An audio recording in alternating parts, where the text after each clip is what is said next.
Hello बच्चों, स्वागत है आपका अपनी classes exam study with you में। बच्चों, जैसा कि आप सभी जानते हैं कि हम लोग कक्षा 10वीं का बच्चा हो चाहे वो हो कक्षा 12वीं का बच्चा, दोनों क्लास के बच्चों के लिए जो बोर्ड एग्ज़ाम चल रही है इसके लिए रेगुलर मोस्ट इंपॉर्टेंट क्वेश्चन लेके आ रहे हैं।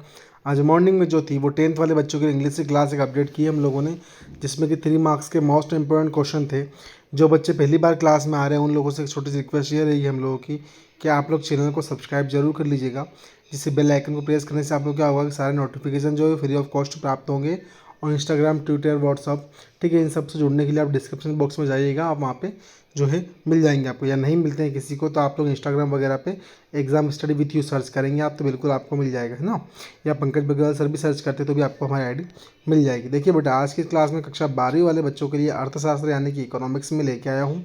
ठीक है बेटा, मैं ये क्वेश्चन वो लेके आया हूँ जो प्रीवियस ईयर में काफ़ी बार पूछे गए हैं, तो आप इन क्वेश्चंस को पढ़िएगा, अच्छे से इनको नोटिस कीजिए, ठीक है, क्योंकि ये क्वेश्चन से यहाँ से रिपीट होना है। मैं फिर बोल रहा हूँ कि 8 से 10 क्वेश्चन यहाँ से आना है आपके, ठीक है। और कल एक ऐसी इंपॉर्टेंट क्लास में मैं लेके आऊँगा आप लोगों के लिए कल शाम को, जो क्वेश्चन अगर आपने पढ़ लिए तो वही के वही क्वेश्चन आप लोगों के लिए जो एग्जाम में आने वाले हैं। तो ध्यान दीजिएगा, पहला क्वेश्चन हमारा आज का होगा कि वस्तु के लिए बाजार मांग की गणना कीजिए, ठीक है। नेक्स्ट क्वेश्चन है निम्न स्तरीय वस्तुएं क्या होती है, उदाहरण दीजिए। अगला क्वेश्चन है कि पूर्ति की कीमत और लोच क्या है। नेक्स्ट क्वेश्चन है दीर्घकाल में एक फर्म की पूर्ति वक्र क्या होता है। क्वेश्चन नंबर 9 हम लोगों का है बाजार संतुलन कीमत की विवेचना कीजिए। निम्न निर्धारित कीमत क्या है, उदाहरण दीजिए। अगला क्वेश्चन हम लोग देखते हैं हमारा, देखिएगा, ध्यान दीजिए अगला क्वेश्चन क्या होने वाला है हम लोगों का। चलो अगला क्वेश्चन बोल रहे हैं भैया कि औसत आय क्या है, सूत्र लिखिए। अल्पाधिकार से क्या आशय है, ठीक है। समष्टि अर्थशास्त्र विश्लेषण किसे कहते हैं। विश्व महामंदी कब और क्यों हुई। व्यक्तिगत परियोज्य आय का अर्थ लिखिए। अगला है वस्तु विनिमय प्रणाली क्या है, इसके बारे में बताइएगा, ठीक है। नेक्स्ट क्वेश्चन की ओर बढ़ते हैं। तो मुद्रा के प्रमुख कार्य क्या क्या हैं। क्या राजकोषीय घाटा आवश्यक रूप से स्फीतिकारी है। बजट क्या है। खुली अर्थव्यवस्था किसे कहते हैं, इसके बारे में बताइएगा। अंतर्राष्ट्रीय स्तर की वित्तीय संस्थाओं के नाम लिखिए, ठीक है। व्यष्टि अर्थशास्त्र और समष्टि अर्थशास्त्र में अंतर लिखिए। अर्थशास्त्र की विषय वस्तु क्या है। क्वेश्चन 17 है एक पूर्ण प्रतिस्पर्धा बाजार की क्या विशेषता है, उनको लिखना है हम लोगों को, ठीक है। नेक्स्ट क्वेश्चन की ओर बढ़ते हैं हम। देखिए ध्यान दीजिएगा कि वस्तु की पूर्ति प्रभावित करने वाले तत्व कौन कौन से हैं। समग्र मांग क्या है, प्रमुख अवयव लिखिए।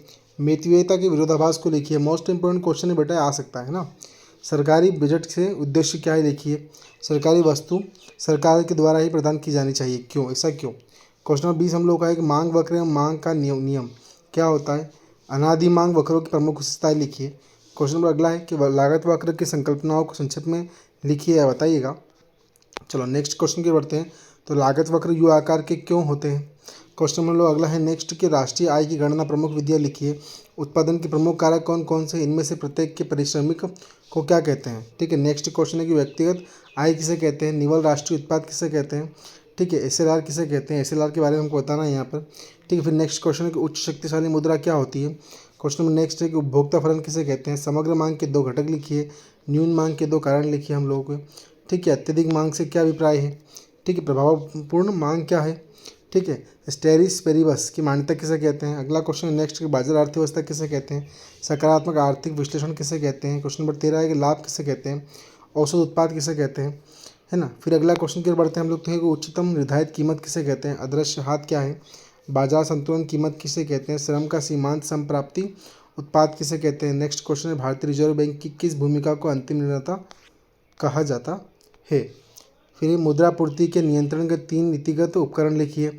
स्थानापन्न वस्तु तथा पूरक वस्तु में अंतर लिखिए। किसी वस्तु की मांग को प्रभावित करने वाले कोई 3 कारक बताइए।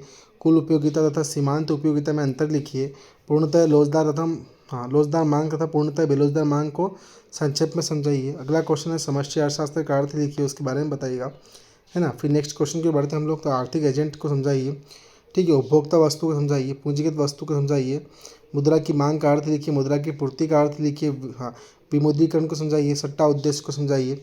समग्र मांग क्या है, इसके बारे में बताना है हम लोग यहाँ पर, ठीक है। समग्र पूर्ति क्या है, ठीक है। सीमांत बचत प्रवृत्ति एमपीएस का अर्थ लिखिए। औसत उपभोक्ता प्रवृत्ति का अर्थ लिखिए।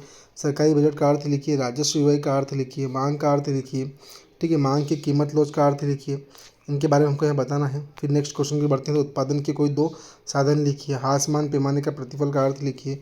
बाजार संतुलन की व्याख्या कीजिए। फर्मों की एक स्थिर संख्या के होने पर पूर्ण प्रतिस्पर्धा बाजार में कीमत का निर्धारण किस प्रकार होता है, व्याख्या कीजिए। प्रभावी मांग क्या है, ठीक है, मितव्ययिता के विरोधाभास की व्याख्या कीजिए, है ना। फिर नेक्स्ट क्वेश्चन की बढ़ते हैं हम लोग हमारा, तो खुली अर्थव्यवस्था स्वायत्त व्यय खर्च गुणक बंद अर्थव्यवस्था की गुणक की तुलना में छोटा क्यों होता है। ठीक है, फिर ये विनिमय दर के निर्धारण के कोई 3 बिंदु लिखिए, सीमांत उत्पादन संभावना वक्र क्या है इसके बारे में बताना है हम लोग यहाँ पे। ठीक है बेटा, तो इसी के हिसाब से देखो बेटा, कि जो वैसे कुछ मतलब 30 से 35 मोस्ट इंपॉर्टेंट क्वेश्चन जो मैं आज की क्लास में आप लोगों को लेके आया हूँ। तो बेटा अगर आप लोगों को क्लास अच्छी लगी हो तो एक छोटी सी रिक्वेस्ट आप लोगों से ये है कि आप लोग चैनल को सब्सक्राइब कर लीजिएगा और बेल आइकन को प्रेस करना बिल्कुल भी मत भूलिएगा बेटा आप। ठीक है, क्लास अच्छी लगी हो तो बिल्कुल आप लोग जितना हो सके उतना अपने दोस्तों को शेयर कीजिएगा। ठीक है बेटा, थैंक यू सो मच।